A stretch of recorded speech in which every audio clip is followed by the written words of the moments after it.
بسم اللہ الرحمن الرحیم اللہم صلی وسلم مبارک علی سیدنا محمد وعلی آل محمد۔ تندی باد مخالف سے نہ گھبرا اے عقاب، یہ تو چلتی ہے تجھے اونچا اڑانے کے لیے۔ ہمارا لیڈر اس قوم کی خاطر جیل میں ہے۔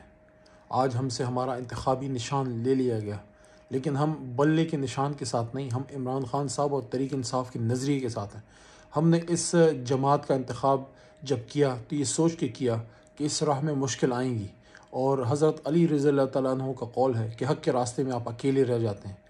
ہاں، ہم اکیلے ہوں گے اوپر کی سطح پہ کہ نظام ہمارے ساتھ نہیں ہے، ہمارے خلاف فیصلے آئے ہیں، سارا کچھ ہمارے خلاف ہوا ہے، لیکن اللہ ہمارے ساتھ ہے، قوم ہمارے ساتھ ہے۔ انشاءاللہ مظلوموں کی آواز ہمارے ساتھ ہے۔ ہمارا لیڈر جیل میں ہے، اس کا حق ہے ہم پہ کہ ہم اب یہ عہد کریں پوری پاکستانی قوم کہ اگر بلہ ہمارے ساتھ نہیں رہا تو ہمارا ضمیر ہمارے ساتھ ہے۔ ضمیر کی آواز پہ جو عمران خان صاحب کی تحریک انصاف کی آفیشیل لسٹ آئے گی، جس میں جس حلقے میں جو M P A M N A اس کی لسٹ آ بھی چکی ہے، جو ٹکٹیں عمران خان صاحب تحریک انصاف نے جاری کی ہیں، پوری پاکستانی قوم تہیہ کر لے کہ پہلے اگر ہم نے 1 ووٹ ڈالنا تھا تو اب ہم نے اپنے دوست احباب کو قائل کر کے ہم نے 10 ووٹ ڈالنے ہیں پاکستان تحریک انصاف کو۔ بلہ گیا ہے، نہ عمران خان گیا ہے، نہ تحریک انصاف گیا ہے۔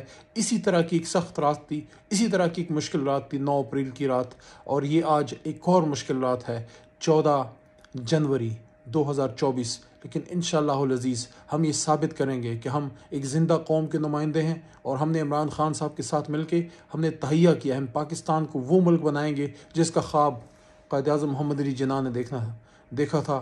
آپ نے بالکل حوصلہ نہیں ہارنا، آپ نے اپنی ہمت جوان رکھنی ہے۔ یہی ہم سے ہمارا لیڈر چاہتا ہے، یہی ہماری خواہش ہے، اور انشاءاللہ العزیز اتنی بڑی تعداد میں تحریک انصاف کے لوگ جیت کے آئیں گے قومی اسمبلی میں کہ انشاءاللہ العزیز پچھلا ریکارڈ بھی ٹوٹ جائے گا۔ قوم نے تھوڑی سی ہمت پکڑنی ہے، تہیہ رکھنا ہے، انشاءاللہ اپنے لوگوں کو ہم نے پاس کرنا ہے۔ پاکستان زندہ باد، پاکستان تحریک انصاف اور عمران خان صاحب پائندہ باد۔